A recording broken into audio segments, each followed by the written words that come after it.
Estamos iniciando mais um episódio de Memória Política de Nova Friburgo. Hoje o nosso convidado é Roosevelt Conci. Roosevelt, seja muito bem-vindo. Eu sei que você vai colaborar muito com essa memória, né, da política de Nova Friburgo. E eu queria te perguntar o seguinte, eu sempre ouvi dizer que você, dentro do grupo do Paulo Azevedo, que você colaborou, você foi vice-prefeito, você foi secretário, você sempre foi a pessoa, assim, vou dizer, mais ilustrada, mais técnica do grupo. O fato de você ter sido mais técnico e menos político, isso provocou alguma tensão com os outros membros, assim, do grupo do Paulo Azevedo e até mesmo com o próprio Paulo Azevedo e até na sua carreira política? Olá, Janaína, é um prazer estar aqui. Eu acho que primeiro é enaltecer esse projeto. Eu acho que Friburgo carece muito de memória, né?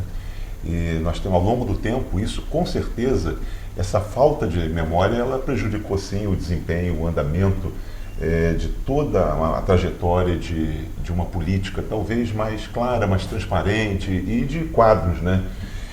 Mas o que você fala é algo que me vem, de repente, talvez alguém nunca tenha, de alguma forma, me trazido disso de forma tão clara. Mas a primeira coisa é o seguinte, a minha entrada na vida pública, né, acho que ela, naturalmente, ela tem que ser toda tributada ao Paulo, né? E a minha trajetória de vida pública é ao Paulo. Mas essa coisa da técnica, talvez tenha sido o seguinte, talvez tenha sido o mais jovem, né? Secretário-geral aos 27, 28 anos, né? O secretário mais jovem. O secretário-geral, ao tempo, era a figura praticamente de um primeiro-ministro, né? Por quê? Porque vinha do passado, e principalmente com o Paulo, a questão de o Paulo ter sido notabilizado e ter ganho espaço na vida pública através de quando ele assumiu a Secretaria-Geral. Então, a Secretaria-Geral vinha com muita força. Então, eu acho que essa é a primeira questão. Com relação a essa coisa do tecnicismo, eu acho que talvez por ser um advogado jovem também, talvez por ter características que o Paulo, talvez, ao tempo dele, ele tivesse tido interesse em se colocar mais como aquele advogado jovem que saía lá de Petrópolis e que vinha ajudar o time, coisa desse sentido. Eu acho que, de alguma forma, isso contribuiu favoravelmente, se assim você vê, acho que contribuiu muito favoravelmente, porque a gente já ganhou, apesar da idade, a gente ganhou um respeito também quanto a isso, porque eu não era dos quadros políticos da história de Friburgo. Isso me permitiu, naturalmente, estar ao lado do Paulo. E uma coisa interessante, quando eu entro e fui convidado para ser secretário-geral, foi um momento muito interessante que vale a pena a gente dizer. O Paulo me convida, ganhou a eleição, me convida à casa dele à noite, e na janela da casa dele, do chalé, lá em Campo do Coelho, lá no alto, ele fumava bastante, o Paulo me fez o convite à janela. Quer dizer, eu não tive reação, eu disse, você vai ser o meu secretário-geral. Eu sabia o que ele achava de secretário-geral, não esperava por isso, e disse para ele o seguinte, eu não tenho condições, eu não me sinto, eu não sou essa pessoa. E ali eu me emocionei, confesso que me emocionei naquela janela. Por quê? Porque não tinha sido eleito, e naturalmente era colocado pelo Paulo como a figura, com certeza, naquele momento, a figura política, a segunda figura mais importante em termos do executivo. Então acho que se prejudicou. Alguns dizem que sim, inclusive talvez isso tenha prejudicado, porque eu sempre fui um cara muito de retaguarda, né? Uhum. Fazia as conciliações e tal, mas fiquei numa retaguarda e esperei se tivesse que acontecer no tempo, tá? E de alguma forma essa não colocação minha numa linha de frente, né, nas articulações, no meio de campo, talvez isso tenha ou atrasado ou talvez não tenha me levado, mas isso a história tem contado.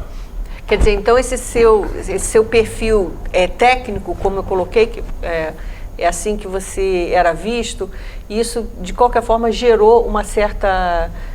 você acha que entre os outros membros assim do governo, eu digo técnico assim, porque a política é assim, primeiro você vê, você coloca... Desconfiança talvez, porque não fosse acho que não era da bula comum, né? Uhum. Então acho que talvez também por esse lado, né? Não sabiam quem era aquele garoto que estava chegando ali e tal, o que ele traz. E uma coisa que é importante dizer é o seguinte, naquele momento eu disse o seguinte, olha só, a vida pública não me faça também, vou ter outro momento lá que vou ter oportunidade de dizer para vocês, mas a vida pública, eu como um jovem formado há acho que 6, 7 anos, à época, eu não queria abrir mão da minha carreira, eu não queria abrir mão, eu tinha sonhos, eu tinha ideais profissionais, eu queria advogar, minha pretensão era advogar durante uns 10 anos. Na minha família, eu sempre convivi muito com o mundo jurídico, né? Eu tinha um tio juiz, né? O Sávio Verbicário, tinha um tio da minha esposa, né? Que era o Rivaldo Pereira de Santos, e tinha um vizinho, que era o Baruque.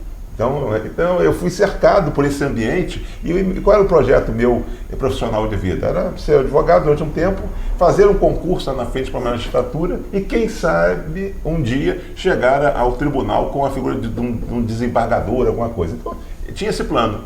Na hora que me convidam para um outro lado, um garoto novo, encantado, a abrir mão, de certa forma, de parte disso. Né? Uhum. O Paulo Azevedo foi um grande líder. Acertou muito, errou também, mas esse primeiro governo do Paulo, ele assumiu para renovar a política, os quadros políticos em Nova Friburgo. Ele entendia dessa maneira. Jorge, fala só o ano do primeiro, só para as pessoas entenderem. Esse primeiro ele ganhou ano a eleição em 1988 e assumiu em 1989, no dia 1º de janeiro de 1989. Com um quadro de secretários que criou uma expectativa negativa na cidade. Porque nós éramos, na grande maioria, eu na Secretaria de Educação, Roosevelt na Secretaria-Geral, nós éramos ilustres desconhecidos aqui no meio político de Nova Friburgo. E então as pessoas, o mundo político, principalmente a oposição, que era até maioria na Câmara, nos olhava com uma desconfiança muito grande.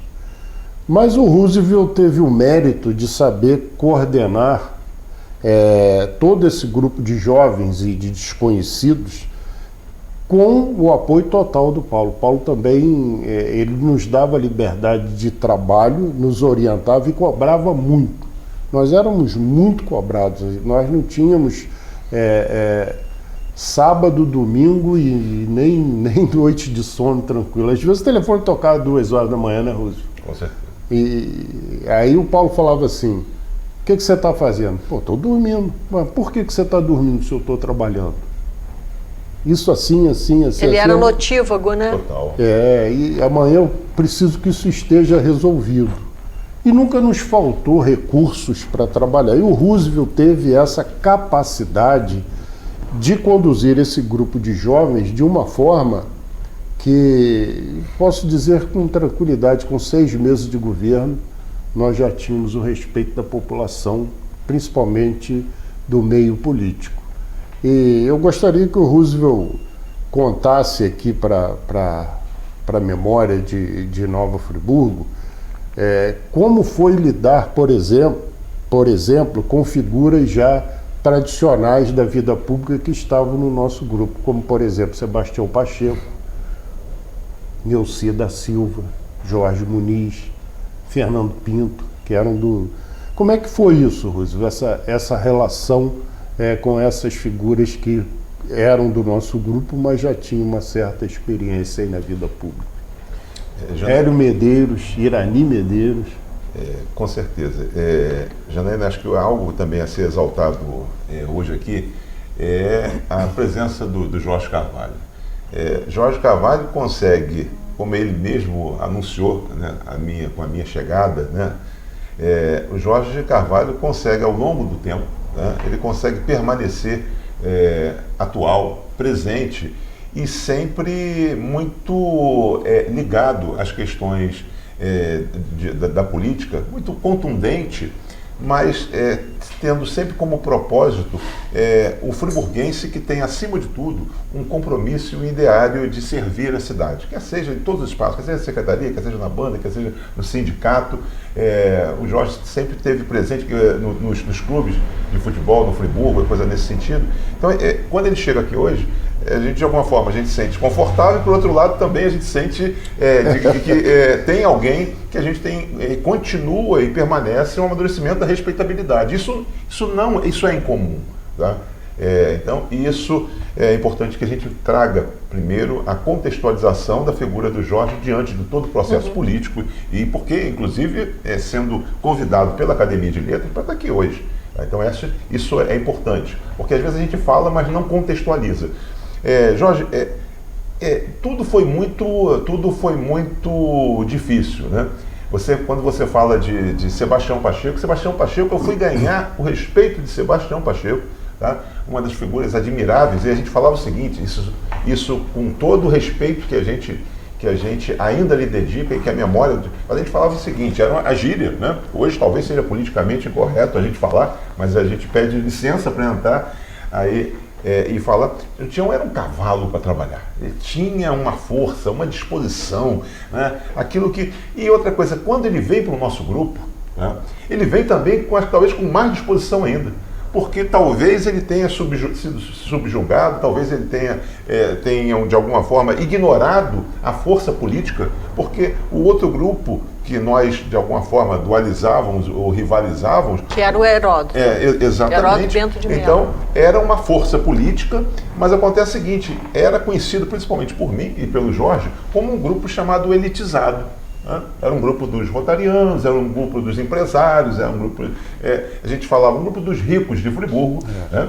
E a gente, uma coisa que eu quero trazer já de imediato, para depois não esquecer, é que nós falamos o seguinte, quando o Paulo ganha a eleição e no primeiro ano traz a festa da cerveja para Alberto Browne, houve uma euforia do povo de Friburgo, porque as pessoas falavam o seguinte, os pobres não circulavam no Alberto Browne. Friburgo era dividido entre o quê? Entre o espaço da Aga até o final do Alberto Browne, coisa seguinte, a circulação da população não havia um movimento como hoje. Aí, a partir daquela festa que foi tomada, o pessoal fala o seguinte, o povo tomou. O povo tomou o centro e tal, e agora essa foi a imagem que no estádio da alforria do povo, que era o industriário, que era o comerciário, que era aquele que vinha do Cordoeiro, aquele que vinha do bairro de Olaria, aquele que vinha de Conselheiro, que passava pelo Alberto Browne, às vezes, numa situação. Mas, então, Tião Procópio, eu só fui ganhar efetivamente o respeito político, pelo menos, como eu entendo, do Tião, quando eu fui pré-candidato a vice-prefeito. Por quê? Porque Tião me pega um dia e fala assim, garoto, quer ser prefeito de Friburgo? Aí eu levei um susto, se quiser, amanhã 10 para as 5 da manhã eu passo na sua casa. E daqui para frente, durante até a eleição, até a decisão, eu te pego todos os dias. E no dia seguinte... Então, houve um tempo longo para que pudesse ter uma maturação disso. Conversávamos, né? Trabalhávamos juntos, coisa nesse sentido. Havia o respeito dele com relação ao profissional, mas acho que o respeito político foi adquirido ao longo do tempo, ele definiu. O Neuci, da mesma forma, mas Neuci era um outro tipo. Neuci era um cara diferente, Neuci tinha um papo diferente, era uma piada atrás da outra, era um jeito atrás da outra, era mudinha. Dá uma mudinha, deve chegar aqui com você numa entrevista e falar assim, dá uma mudinha desse copo d'água aqui, né? Então, o Neuci tinha algumas coisas nesse sentido, mas foi muito interessante, Jorge estava comigo. Também, porque no dia que se pensava em que nós romperíamos, né, Jorge? Quando numa noite que a gente vai ter oportunidade de falar, aí com certeza que entro numa sala com 100 pessoas para fazer a votação e a escolha de quem seria o candidato a prefeito de Friburgo, quando eu entro na sala, me falaram o seguinte, olha, se for a escolha for para esse pessoal que está aí, você já tem 80% dos votos. Tá? E aí o que aconteceu? Eu entrei com a maioria dos votos ali e saí derrotado, não venci aquele momento. E o Neuci foi indicado. E aí o que acontece? Quando todos esperavam que eu rompesse com o grupo, no dia seguinte acordo e tal, e choro, e dor, e todo mundo, o grupo todo, e vou coordenar a campanha de Neuci. Tá? Rússio, então, era uma pergunta que eu já ia te fazer, inclusive eu fiz ao Salarini, e ele concordou comigo, que é o seguinte, nem o Paulo Azevedo, nem o Neuci nem o Paulo Azevedo, nem o Heródoto Ben de Mello, eles prepararam um sucessor, né? Não se preocuparam. Você falou do Neuci, né, o que a gente tem, assim, a imagem de que seria um sucessor menos... um sucessor mais fraco, né, que não viria mais adiante competir com os próprios atores políticos, que seriam Paulo Azevedo e Heródoto, né? E Jorge, não sei se você se recorda, Jorge, o Sallarini concordou, que ele achou que ele seria o sucessor natural. E você sempre pareceu ser o sucessor natural do Paulo Azevedo.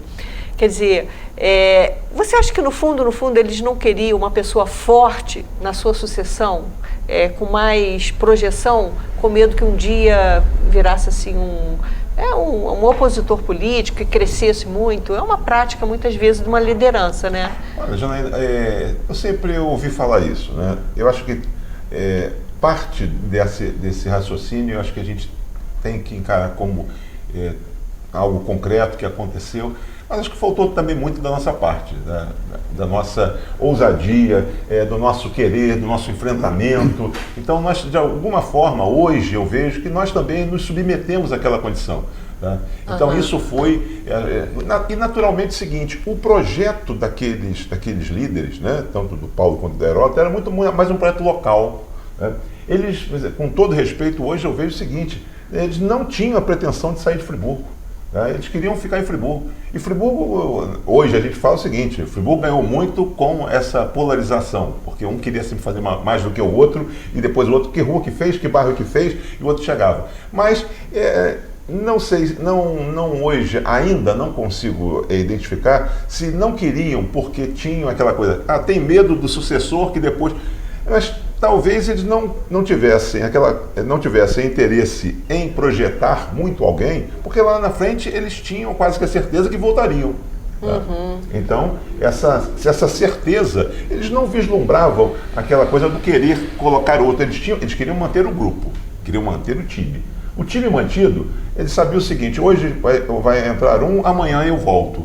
E tem um time forte, então coisa nesse sentido. Mas acho que houve também, e outra coisa, como eu disse, nós éramos jovens, a gente não sabia qual era a nossa prática disso, nossa prática era de faculdade, nossa prática era de liderança estudantil, nossa prática, então era isso.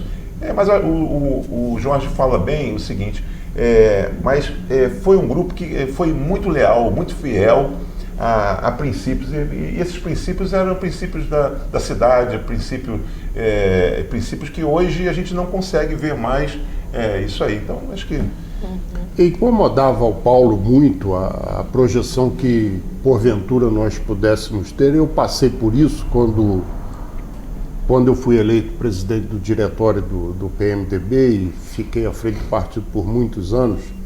Mas à medida que nós começamos um relacionamento com as lideranças estaduais do partido, através do Moreira Franco, que era o presidente regional, o Paulo tinha uma ligação muito forte com o Nelson Carneiro, que era muito leal a Friburgo, e Paulo tinha uma certa diferença com o Moreira, e nós começamos a quebrar isso aí, e passamos, inclusive, a fazer parte do diretório estadual do partido e fomos até eleitos delegados à Convenção Nacional. Isso incomodava o Paulo, porque nós abrimos um caminho que naturalmente seria dele, mas que ele não queria. É isso que o Roosevelt falou, ele não gostava dessa situação de passar de Teodoro de Oliveira. Ele gostava de ficar aqui dentro da cidade e aqui coordenar as coisas. E nós chegamos a abrir espaço dentro do diretório estadual e isso trouxe uma certa situação de constrangimento. Jorge, você traz um fato, me lembra aqui agora, quando eu tive a oportunidade de coordenar muitas campanhas. E aí uma das campanhas que nós coordenamos foi a campanha do Fernando Pinto. E Fernando Pinto é até interessante, uma coisa de certa forma, não é hilário. Eu esperava que você fosse contar. Não é hilário, não, mas acontece o seguinte, o Fernando, também um super boa praça, aquele cara da yoga, cara da meditação, e estava aquele tempo todo ligado a isso, né? E Fernando tinha uma barba, né? Uma barba grande, eu também tinha uma barba, minha barba era maior e tal. E aí o que acontece? Eu saía com o Fernando para lá e para cá e tal, mas tinha dias que eu te marcava com o Fernando às 9 horas da manhã, vou chegar ao caso, mas eu saía com o Fernando, aí marcava 8 horas da manhã, e o Fernando estava fora de Friburgo, estava em outro evento, alguma coisa até particular e tal, o pessoal todo aqui esperando o Fernando, aí nós íamos sem Fernando. Aí chegava nos lugares, os cartazes ainda eram um pouco embaçados, sabe? Então aparecia o Fernando, com a barba, não sei o que e tal. Aí quando eu aparecia, junto com o pessoal das bandeiras, aí o pessoal, Fernando! Aí eu às vezes subia até alguma tal, e até cumprimentava as pessoas. Não dizia que era o Fernando, mas eles iam lá, me abraçavam, me beijavam. Fernando, tal. Pelo menos uns 50 quilos mais magro que eu, né? Mas vencemos a eleição. Vencemos a eleição. Duas, né? Porque a primeira foi anulada, lembra? A do Fernando. E aí teve outra, nós elegemos o Fernando 2 vezes. Para deputado estadual. Deputado estadual. Sempre esclarecer. Deputado estadual, desculpe. E aí o que aconteceu? O Fernando, como eu estava na linha de frente, também jovem, tinha uma ligação boa, um papo bacana com o Fernando e tal, a gente dava um entendimento, o Fernando me convida para ser o chefe de gabinete dele. Olha só que coisa. Na Assembleia. Isso foi, né? Isso eu não sabia o quanto ia impactar, mas para mim era mais um degrau de uma vitória de trabalho, né? Aí tive para lá, tive um tempo lá na Assembleia, vendo onde que seria o gabinete, coisa desse sentido. Aí depois eu soube que houve uma reunião, o Paulo chamou o Fernando e tal, que isso não pode, o Roosevelt não pode ir lá para baixo e tal, você não pode não sei o que, sei que acertaram que eu deveria ficar aqui e fazer a condução política, porque senão perderia esse elo com o Friburgo. Então estou dizendo em função disso também, então traz Roosevelt para cá, não deixa o Roosevelt lá. Dessa mesma época, isso foi o governo Marcelo Alencar, 1995. Eu tinha sido secretário de Educação até 92 e eu fiz uma amizade muito grande com a secretária de Educação do Rio de Janeiro, a professora Marileia Cruz. Ela era secretária de Marcelo quando Marcelo era prefeito do Rio. E eu, por ser delegado da Undime, estava sempre com ela. Ela assume olha como a coisa, ela vai para os dois lados, né? Ela assume a Secretaria de Estado de Educação e me convida para ser o coordenador regional, não era nem aqui o núcleo de educação, era praticamente uma subsecretaria, porque englobava, além de todos esses municípios em torno de Nova Friburgo, a partir de Cachoeiras, nós coordenávamos Teresópolis e Petrópolis também. Então, eu fui nomeado o coordenador dessa área. Aí o Roosevelt estava lá na Assembleia. Isso gerou um ciúme muito grande dentro do grupo, porque as pessoas olhavam que nós estávamos tendo uma projeção de um grupo, dentro de um grupo político que a cada dia se afastava da liderança do Paulo. Porque o que o Fernando fez? A escolha dele, não vai crítica nenhuma. Ele começou a se aproximar do Heródoto, através do Marcelo Alencar. Começou a, como dizia Brizola, costear o alambrado, né? E nós estávamos ali, o Roosevelt como chefe de gabinete dele e eu como coordenador regional de educação. Então, dentro do nosso grupo, a gente era olhado com... para onde esses caras vão? O Fernando já está indo, será que eles vão para lá ou vão ficar conosco? Daí a gente tem que recuar, eu pedi exoneração do cargo. E eu voltei para voltou para Friburgo. E aí... Para não dar esse racha dentro do nosso grupo. Janaína, trazendo um fato que vou trazer para cá agora, que pouquíssimos sabem, né? Quem mais sabe, naturalmente quem sabe isso é o Fernando Pinto, mas isso eu nunca relatei, acho que em nenhuma fala pública. No governo Marcelo, em que o Paulo foi, em que o Fernando foi deputado, esteve como deputado estadual, o Fernando consegue fazer a indicação do Paulo para ser presidente da Sérgio, Companhia de Eletricidade do Rio de Janeiro. Que era um peso pesado, era uma entidade forte no Estado. Era uma estatal, né? Uma estatal forte. E o que aconteceu? Aconteceu o seguinte, o Paulo foi indicado, mas precisava, acho que, de uma reunião de conselho, ou coisa nesse sentido, tal, para que pudesse ele assumir a presidência. Então ele foi indicado para uma vice-presidência. Mas vice-presidência, o status era de vice-presidente, mas o status, de fato, né, era de presidente. Então, ele tocava a Sérgio. E começou a fazer em pouco tempo, em 3, 4 meses, fez algumas revoluções. E o que aconteceu? Aconteceu o seguinte, o Dornelles era adversário nosso. E o que aconteceu? O Dornelles, muito ligado, era o senador, né, Jorge? Era o senador do Marcelo, na época do Rio. E o Marcelo começou a pressionar por conta do grupo do Heródoto para que o Paulo não assumisse a Sérgio.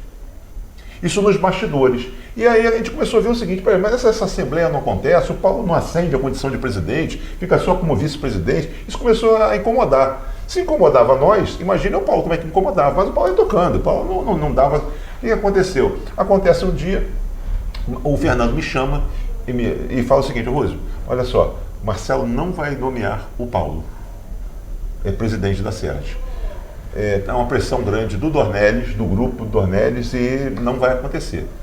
Aí eu falei, preciso conversar com você. Aí o Fernando me chama para um almoço no Rio, no restaurante Majórica, lá no Flamengo. Lá no Flamengo, me chama e conversar comigo. Olha, o negócio é o seguinte, o Paulo não vai ser o presidente, Marcelo, nossa, outro cargo nós vamos ver para ele e tal, e eu já pedi várias vezes e tal, insisti, ele não aceita, não vai nomear. Mas ele me deu o seguinte, que eu poderia indicar o presidente da Sérgio. E eu queria convidar você para ser o presidente da Sérgio. Aí foi outro choque para mim. Presidente da Sérgio e eu? Poxa, o Rússio lá de Friburgo e tal, eu não tenho tecnicismo, não sou engenheiro, não tenho nada. Aí levei um choque. E tal, e ele justificando, né? Olha, você vai ser o presidente da Sérgio e o Paulo pode ficar mantido na vice-presidência. Tá? Aí me veio aquela tempestade na cabeça, eu disse, Fernando, hipótese alguma. Primeiro, por quê? Primeiro, porque seria uma deslealdade para com o Paulo. Eu não me sentiria confortável e nunca faria isso, mesmo que pudesse estar dentro do grupo, né? Isso eu não faria. Tá? Então ele não reconheceria isso e muito menos eu. E segundo, que a permanência do Paulo como vice, tá? Naturalmente esvaziaria todo e qualquer outro nome que pudesse ser do grupo, porque o Paulo é uma figura muito forte. Né? O Paulo tem um mecanismo, um método, sistema de trabalho muito diferenciado. Tá? Então a coisa não aconteceria. Então é um fato que a gente traz, que pouquíssimos sabem, que eu tive a oportunidade, através do Marcelo Alencar e do Fernando Pinto, de ter sido presidente, mas seria um péssimo presidente, né? Eu não sabia nada mal sei trocar uma lâmpada em casa, então, mas você vê como é que as coisas acontecem. Na política. Mas eu não sabia dessa história, não. Mas você está revelando aqui, Agora, eu era um dos mais próximos, eu não sabia. Nem o Paulo me contou, nem você, e muito menos o Fernando. Nem sei se o Paulo sabe, talvez. Não, mas aí depois, aí você vai, isso acrescenta mais um dado na análise que eu faço daquele rompimento que aconteceu. Era uma forma, na verdade, o que eu olhava do PSDB naquele momento, não sei se o governador Marcelo estava por trás disso, ou o vice Luiz Paulo, não sei. Mas naquele momento eu observava que o Fernando queria tirar o PSDB de Friburgo, não vou botar a pessoa do Fernando. O PSDB queria enfraquecer o grupo do Paulo, tirando alguns elementos que eles consideravam importantes. No caso, os instrumentos seríamos eu e você. À medida que você tinha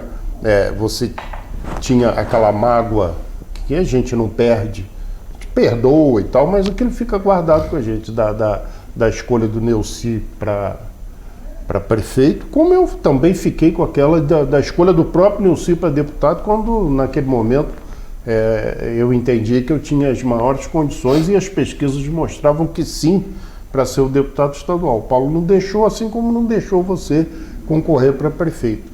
Então, eles tentavam enfraquecer o grupo do Paulo tirando as pessoas que eles entendiam que tinham mais potencial de crescer politicamente. Quer dizer, o adversário via isso, mas o próprio Paulo talvez visse isso que eu estou colocando. O Paulo via. Mas tem medo de um crescimento, por exemplo, tanto do Roosevelt como de você, né, no grupo. Tanto, Janaína, Roosevelt, agora vamos para... Tanto que o Paulo, aí o Heródoto teve aquele mandato tampão, o Fernando foi o candidato do Heródoto a prefeito, enfrentando o Paulo. Nós ganhamos a eleição... Só fala o ano. Em 96. Tá. E o que o Paulo faz?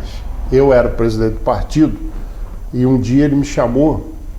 Eu estava tendo uma reunião no fórum, o juiz tinha convocado os presidentes do partido. Eu relato isso no livro. Aí o Paulo me chamou e falou assim, eu vou te falar uma coisa que você não pode falar nem para Dona Lourdes. Dona Lourdes é minha mãe, que Paulo tinha paixão por ela. Você não pode falar. O que é? Ele falou assim, o meu vice vai ser o Roosevelt. E eu fiquei com aquilo, como é que eu vou falar isso? Eu tinha que falar para o Roosevelt, mas não podia falar. Não podia falar. E chegou na véspera da convenção, um frio, um negócio de doido. Mês de junho, o Roosevelt me liga, quase 10 horas da noite. Paulo falou para a gente ir lá no sítio. E nós fomos para lá. O sítio dele lá no alto, lá que estava frio mesmo. Para escolher o vice. E ele, em determinado momento, e eu já sabia que era o Roosevelt, mas eu tinha que ficar quieto. Meu Deus do céu, que agonia que me dava aquilo. Em determinado momento ele fala assim, não, eu estou pensando em lançar o filho do Neuci como vice-prefeito. Tudo para testar, gente, testar a minha lealdade ali de não falar e ver a reação do Roosevelt. Lá pelas tantas ele vai e fala, não, então tá, vai ser o Roosevelt. Aí ele fala assim, se você for eleito, e vai ser, você vai ser o presidente da Câmara.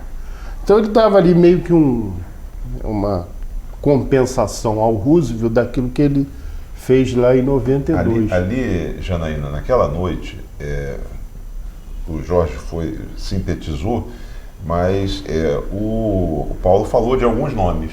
Falou inclusive do nome de Rosenberg, né? Falou de alguns outros nomes e tal, né? E aí, lá pelas tantas, eu tive que fazer, naquele momento eu fiz a defesa do meu nome, e que quando da eleição anterior, não é? Na eleição anterior, eu não tive condições de fazer, quando o Neuci foi indicado, né? Quer dizer, quem se levantou lá de 100 nomes que estavam lá dentro daquela sala, os dois únicos que se levantaram eles colocaram, não a meu favor, mas a favor de um momento novo, né? Foi o Jorge Carvalho e o Jorge Muniz, né? Levantaram e fizeram um discurso ali memorável. Discordamos do Paulo. Discordaram do Paulo e foi efeito dominó, né? Todo mundo dizendo o seguinte, eu estou com você, Russo, estou com você, antes. Depois, quando chega lá, o Paulo diz o seguinte, olha só, eu estava com 8%, isso na eleição, falando da eleição anterior. 92, 92, eu estava com 8% nas pesquisas e o Neuci estava com 15%. Mas o Neuci tinha 30, 40 anos de história política. O nosso crescimento era um crescimento espantoso, né? Para aquele momento. E o que acontece? Quando o Paulo diz o seguinte, olha, o meu candidato do coração é o Roosevelt, o meu candidato técnico é o Agostinho Rosa Duarte, o meu candidato tal é o Rosenberg, o meu candidato é o Roberto Pinto, o meu candidato tal. Por quê? Porque o Paulo fazia isso. O Paulo, ele nunca trabalhava com um, dois nomes. O Paulo trabalhava com muitos nomes. Por quê? Por quê, Janaína? Porque com isso ele fazia a máquina, aqui o time todo, aí ele chegava para que você vai ser meu prefeito, você vai ser meu prefeito, você vai ser meu prefeito, você vai ser meu prefeito, aí todo mundo ficava com aquele gás. Então, houve essa questão. Mas no dia, eu aí sim me coloquei, quando ele começou a falar dos nomes. E aí tem um outro fato que foi muito interessante na escolha. Viemos para o dia seguinte aqui para a convenção, chegamos a princípio com o nome. O que aconteceu? Quando chega, houve um problema de ordem pessoal, né, Jorge? Um problema doméstico com o Paulo, que antes de chegar, atrasou na convenção, e quando chega na convenção, virou a coisa toda. Ele chega lá, vamos para o banheiro aqui da Câmara, aqui atrás, né, Jota? Na sede antiga. Na sede antiga da Câmara, E o que acontece? Mudou. Voltava a ser o filho do Neuci.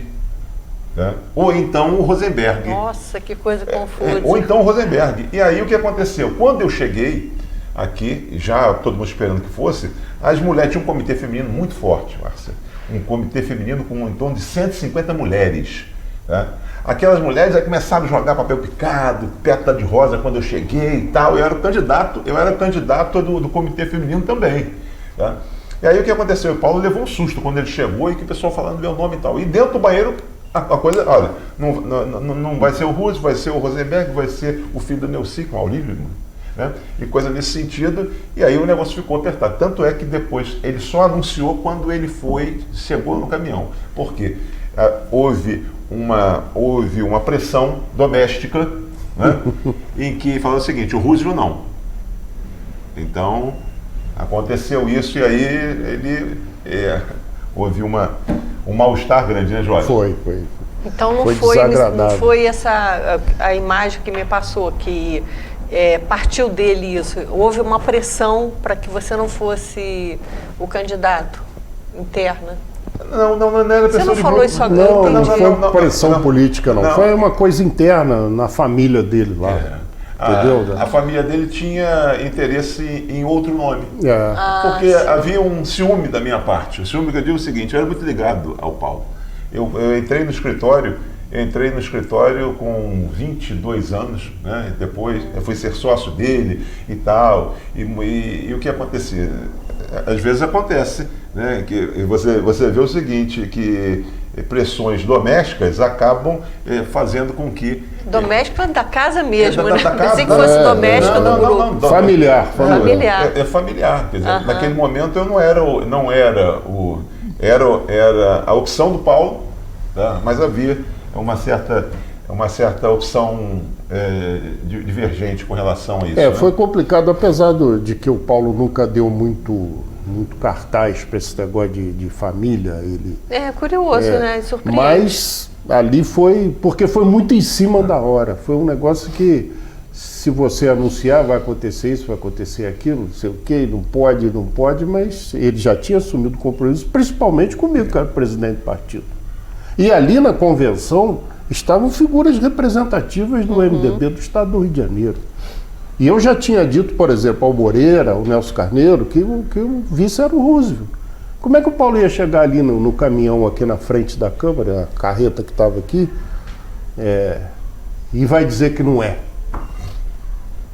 Olha só a situação. E só se confirmou depois que o Paulo falou. Né? Porque... até então se especulava. Um minuto antes, meu sentimento é que eu não seria mais. Né? Então isso aconteceu. E tem algumas coisas muito interessantes, Janaína. Na política, eu vejo na política de Friburgo, e naturalmente isso deve acontecer, política é poder.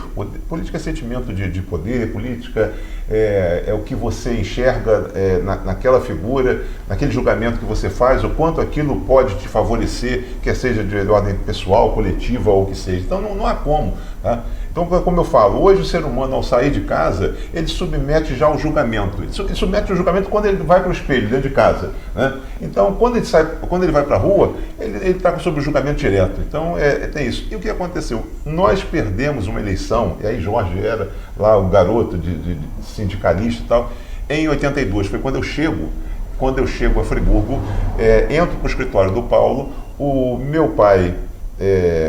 O Raimundo Conci era muito amigo do Amâncio, porque meu pai foi chefe da campanha nacional de alimentação escolar, que era um programa do MEC que distribuía merenda escolar para. E o que estou contextualizando para dizer o seguinte: o meu pai tem uma relação muito boa com o Amâncio e uma relação com o Paulo. E aí quando o Paulo... Vou explicar para as pessoas, o Amâncio é tio do Paulo Azevedo. Amâncio foi quem introduziu o Paulo, né, o garoto que veio lá de Petrópolis, de Friburgo, mas foi estudar em Petrópolis, fez curso de Direito, vem para cá jovem, e Amâncio faz com o Paulo o que o Paulo fez comigo. Um garoto novo. Preparou ele. Começou a preparar. E o que acontece? Eu venho para cá, para esse escritório, na falta de ele tinham 3 sócios no escritório de advocacia. E tem a questão, naturalmente, né, que em outro momento vai ter oportunidade de ser falado aqui, o Paulo foi aquele modelo que, ao tempo, tinha tudo para não avançar na política. Por quê? Porque na campanha de 82 o Paulo foi candidato a prefeito. E aí o Paulo era chamado de falido, Paulo era chamado de assassino, Paulo era chamado de divorciado, Paulo era chamado de tudo que podia acontecer. E quase que chega. Mas quando perde a eleição, eu estou lá no escritório com ele, eu não fui para a rua, eu fiquei lá trabalhando na parte do direito, dentro do escritório. Janaína, Jorge, durante quase 6 anos, Márcia, não é? O que acontece? As pessoas tinham dificuldade de subir o nosso escritório. Porque ia um escritório de alguém derrotado, alguém falido, alguém divorciado, alguém não sei o quê. Ele tinha uma fábrica de macarrão chamada São Francisco e ele tinha uma ruralzinha. E ele pegava, isso as pessoas não falam, né? É aquele negócio, quem fala das cachaças que eu bebo não sabe do tombo que eu levo. Então o que acontece? O Paulo tinha a ruralzinha lá na fábrica de macarrão, né, que era do Chiquinho, né? A Chiquinho não era... Geraldinho. Não. Aí o que acontece? O Paulo saía vendendo macarrão com aquela ruralzinha. Então, mas falava que a fábrica de macarrão é falida, é quebrada, e coisa nesse sentido e tal.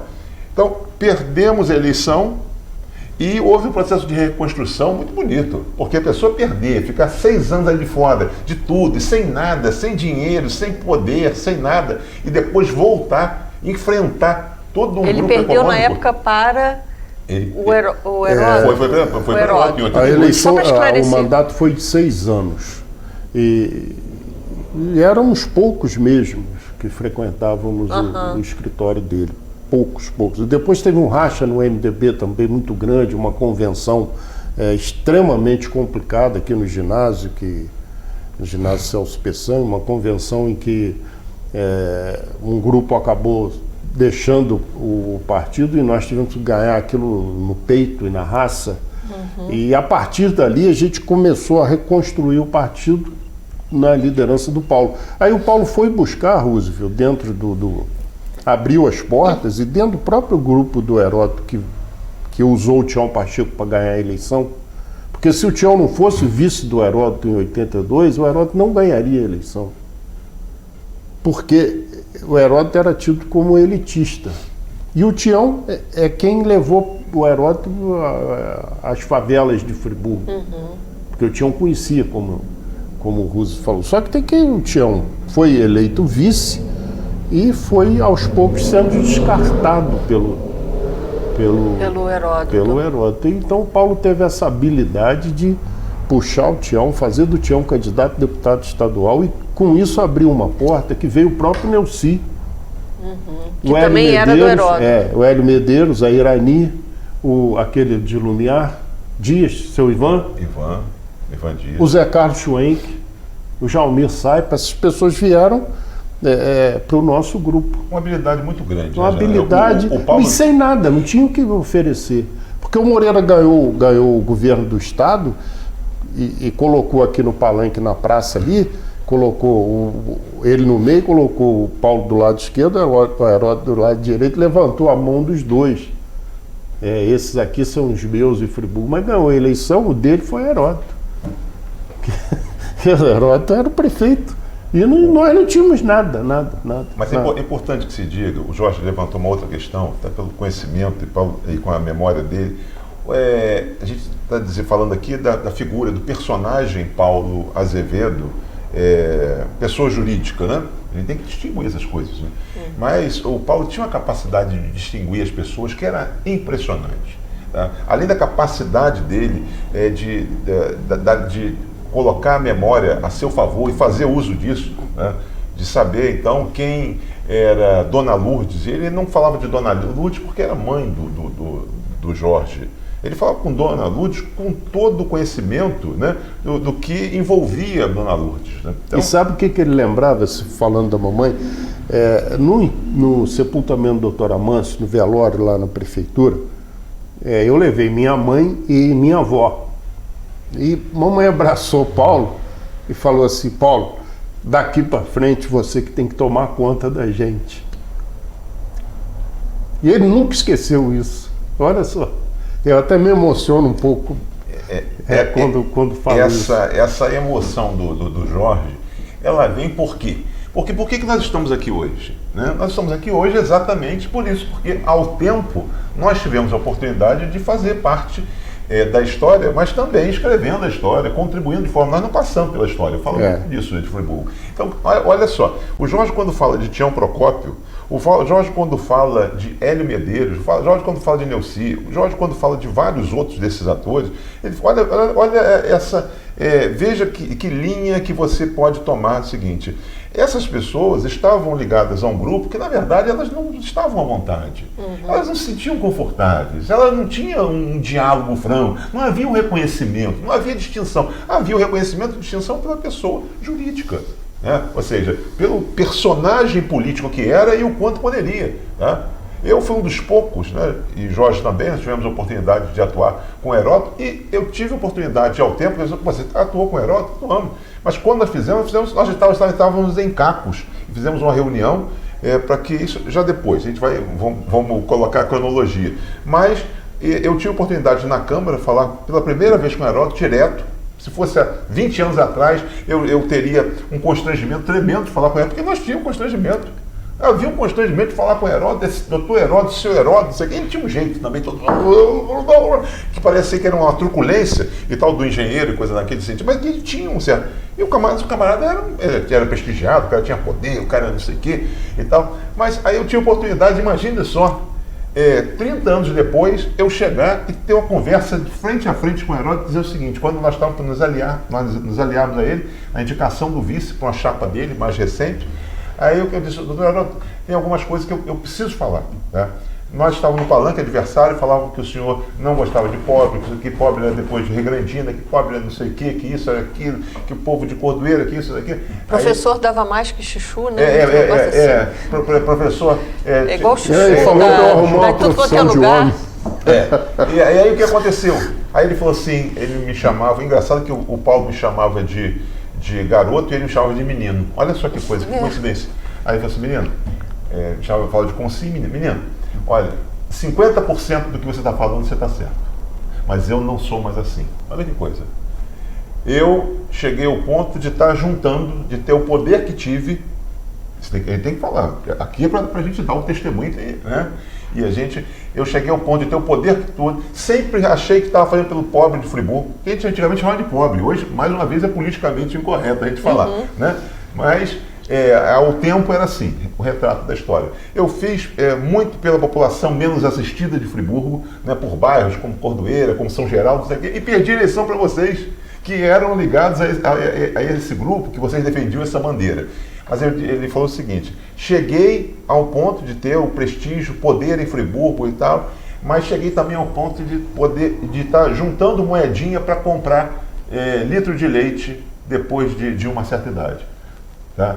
Então, ele teve a humildade de mostrar o seguinte, quer dizer, talvez com aquela imagem, com aquela metáfora, não sei o que ele quis dizer o seguinte: tive tudo e de repente estou voltando por baixo e tal. Então, tem essas coisas. Ele já falou comigo que uma conversa também, que o maior arrependimento que ele teve foi do Teatro Dona Eugênia.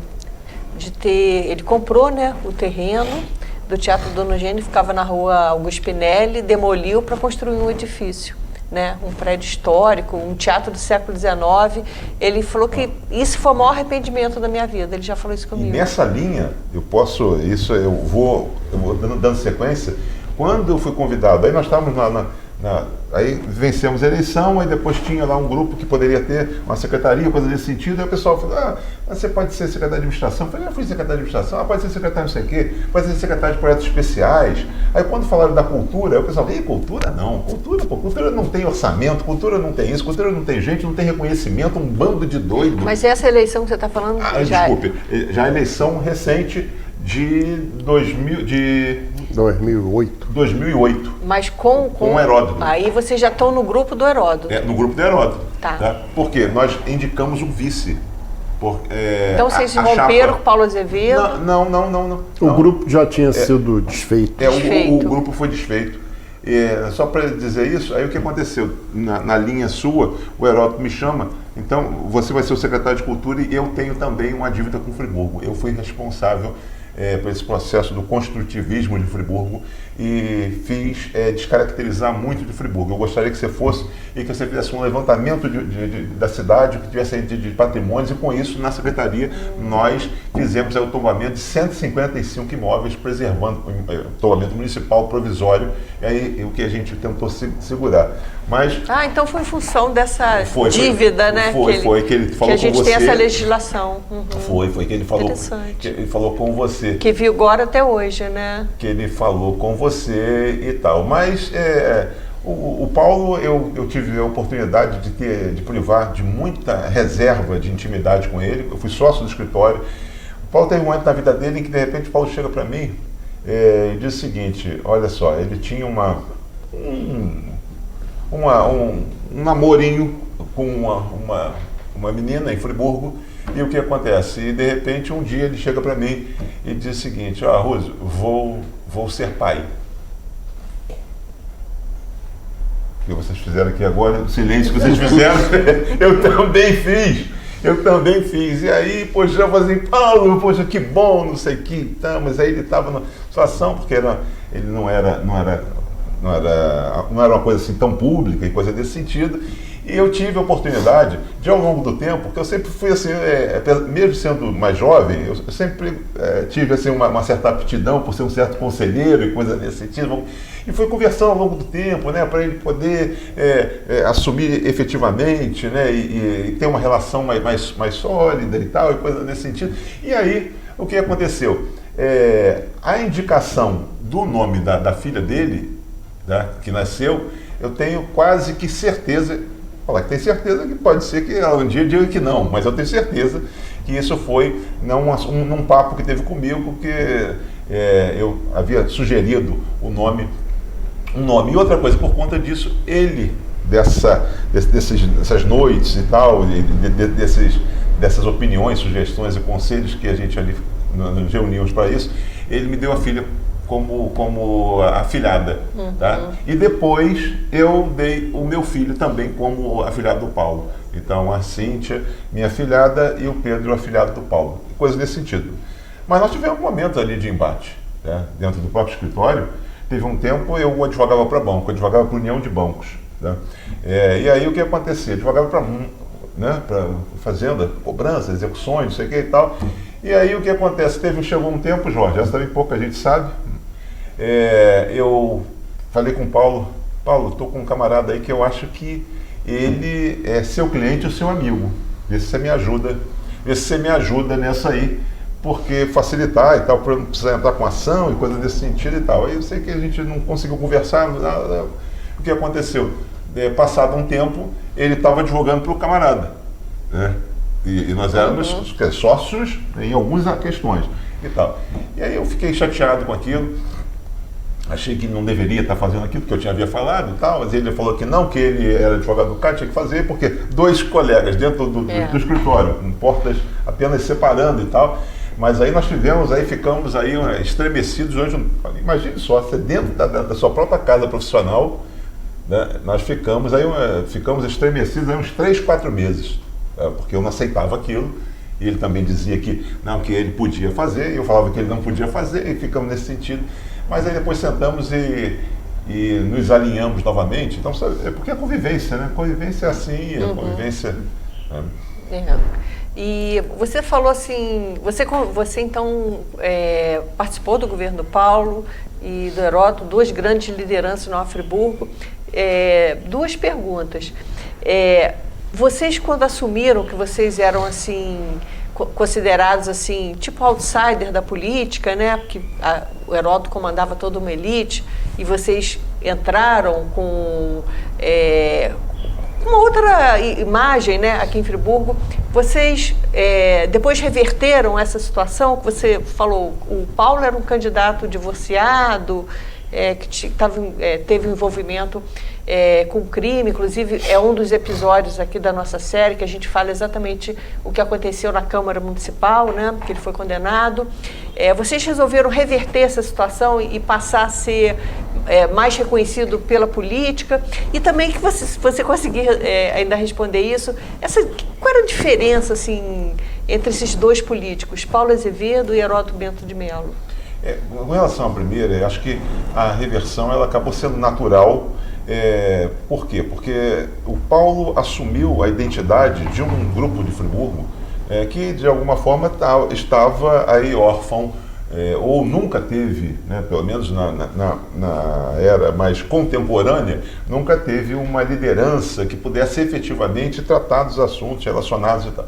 Então, o Paulo foi assumindo isso, ou talvez, né, tivesse ao longo do tempo esse pessoal ficado órfão e o Heródoto tendo assumido e o pessoal sendo subjugado. Conclusão, eu acho que a coisa, houve um crescimento natural, houve uma solidificação, essas coisas começaram, não deixaram de existir, tá?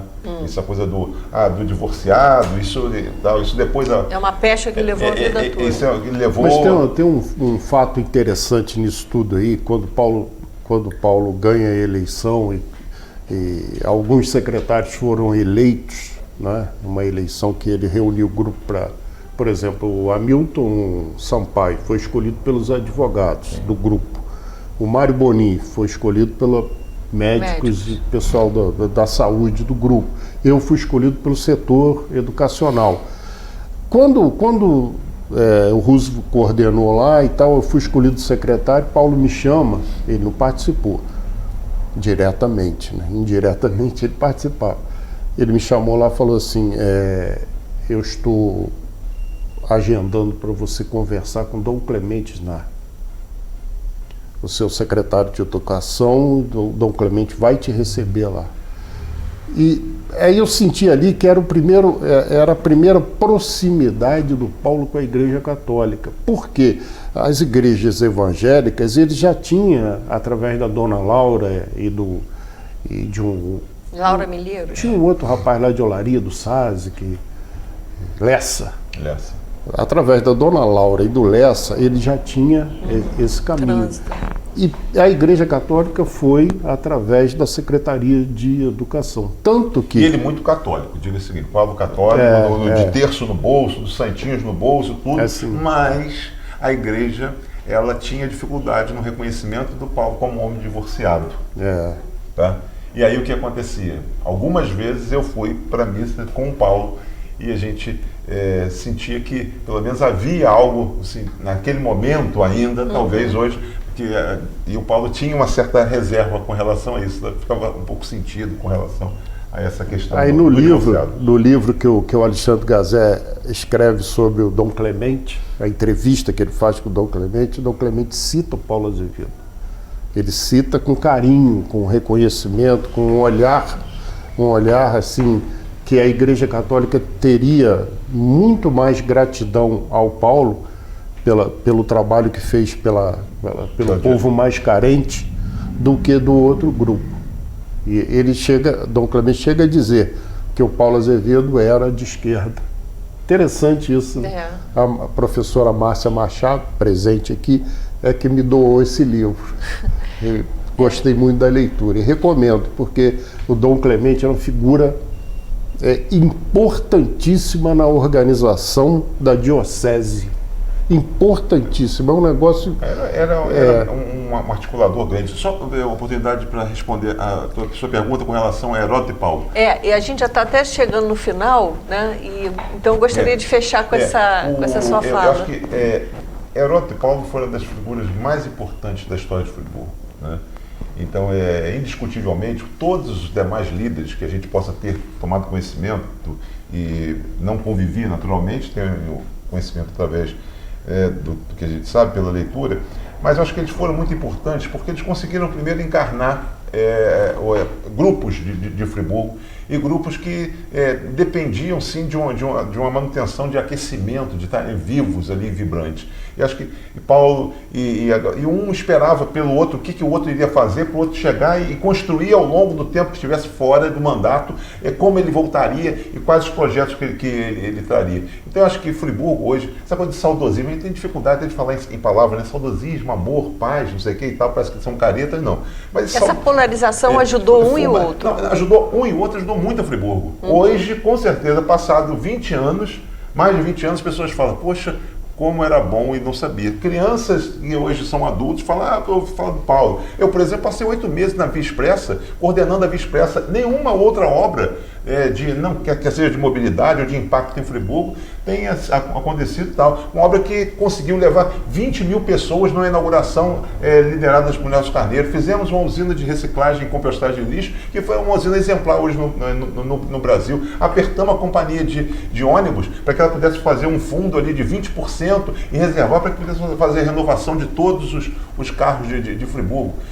A parte de água, nós perdemos a eleição por conta da água. A pessoa, porque vai colocar hidrômetro. A candidata prefeita veio e bateu que ia tirar no dia seguinte, vou tirar. Quando foi na catástrofe, eles trouxeram 600 pessoas se não fosse a água de Nova Friburgo, a época, a Enfa, o que seja, e nós não teríamos ainda água em Friburgo até hoje, em função daquele pessoal. Nós tínhamos uma receita mínima, então foi feito. Então, grandes projetos foram feitos tanto pelo Paulo quanto pelo Heródoto, que ainda ficam e são muito atuais e exemplares até hoje. E essa questão da água, e até uma pergunta que eu fazia, eu acabei esquecendo, acabou derrubando o governo.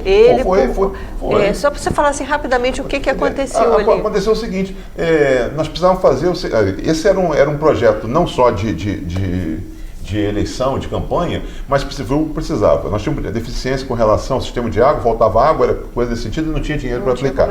Aí fizemos um planejamento de fazer uma licitação para que entrasse uma empresa, né, como a gente fala, de privatizar a questão da água, uma concessão, e aí fizemos um projeto que custava 40 milhões de reais para fazer um plano de requalificação, reurbanização de toda Friburgo, desde Teodoro até Furnas do Catete. Fizemos aquele projeto e vamos colocar isso em campanha. Só que quem vencesse esse projeto de concessão da água não pagaria nada à prefeitura, assumiria esse projeto, pagaria esse projeto. O que aconteceu? Aconteceu o seguinte, a companhia que ganhou veio, e aí quando ela entrou, ela viu o seguinte, olha só, a receita que a gente esperava não vai ser, e eles travaram o projeto, e o projeto não aconteceu.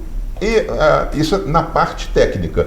E na parte política, essa é uma revolução para Friburgo, né? Esse projeto que eu coordenei durante 1 ano e meio, esse projeto de requalificação para Friburgo. E na parte política, nós tivemos aí adversários que foram para a rua dizendo o seguinte, olha, o povo de Friburgo com hidrômetro vai pagar muito mais caro e tal, o Paulo traiu o povo dele, o povo pobre, o povo dos morros e tal, e aconteceu algo também, e encerro falando desse sentido. As contas começaram a vir, Paulo falou o seguinte, 25% das contas vão diminuir. Tá? E o que aconteceu? Aí esperava-se diminuir, quando chegaram as contas, o povo começou a falar assim, peraí, minha conta que era R$10 foi para 100, minha conta que foi para tanto. E aí o Paulo não acreditava nisso. Aí eu reuni umas 10, 12 contas que eu recebi e levei para o Paulo. Eu falei assim, Paulo, então você pega o relatório todo e chama o diretor da água de Nova Friburgo lá. Aí eu levei, estava no relatório todo que as contas tinham aumentado. Isso aqui hoje a gente pode falar, né, de alguma forma, que houve uma conspiração interna, porque os empregados da Água Nova Friburgo seriam, na época, da MAI, seriam dispensados, então não satisfeitos com aquilo, injetaram alguma coisa no sentido e as contas começaram a sair mais caras e o Paulo não acreditava. Aí veio a campanha, já estava na rua, e coisa nesse sentido e tal. E aí perdemos a eleição e a Água de Nova Friburgo não saiu, e hoje é uma das maiores empresas que se tem aí na cidade, faz um grande trabalho. Parabéns pela síntese, porque é um assunto complicado. Tá certo, Ruzi, muito obrigada. Obrigado a você, obrigado Jorge, acho que é um prazer, mas é também a gente voltar, né? A gente fica se remoendo aqui para falar em tão pouco espaço de tempo, muita coisa ainda, mas acho que foi muito importante. Eu devo muito à vida pública, eu digo que a política é um R15 do bem e um R15 do mal, né?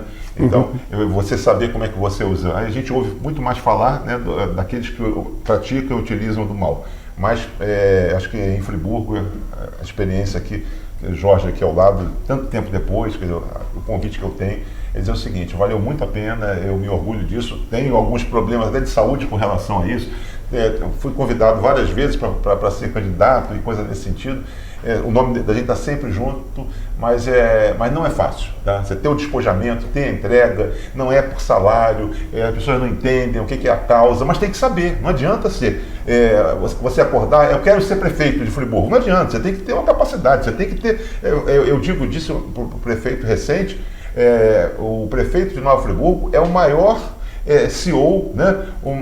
Entre Teodoro de Oliveira a Campos. É a maior empresa, chama-se Prefeitura de Nova Friburgo S.A., com quase 8 mil pessoas, com um orçamento de quase 1 bilhão. Aí a pessoa vem, se for despreparado, entra e depois.